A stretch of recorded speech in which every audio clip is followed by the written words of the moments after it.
Romans 11.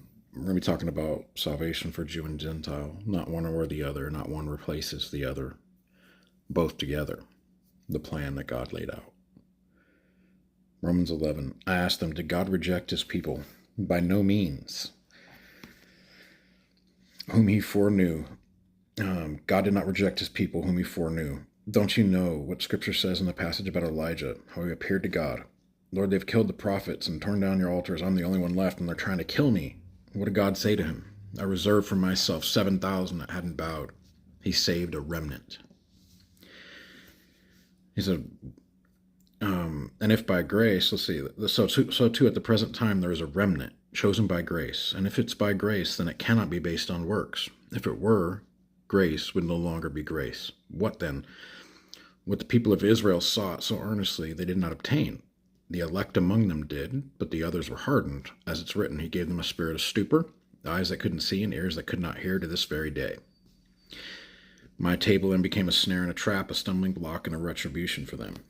May their eyes be darkened so they cannot see, and their backs be bent forever. Did they stumble so as to fall beyond recovery? Not at all. Rather, because of their transgression, salvation has come to the Gentiles to make Israel envious.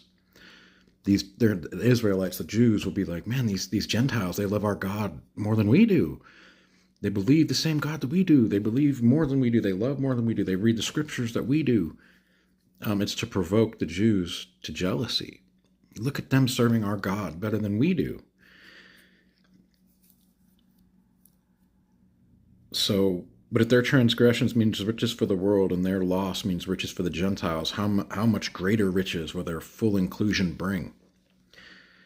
We were grafted in to this tree of salvation, which is Christ, as adopted children. And if some branches were broken off, and you, though a wild olive shoot, us Gentiles, have been grafted in among the others, and now share in the nourishing sap for the olive root, do not consider yourself to be superior to those other branches, the Jews.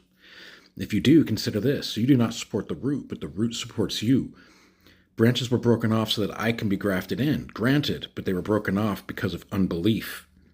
And you stand by faith. Do not be arrogant, but tremble. For if God did not spare the natural branches, he will not spare you either. But he brought this about so that way both Jew and Gentile could be saved.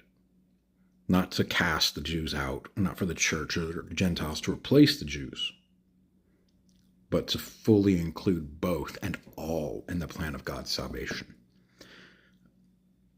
Are you being saved? Consider it.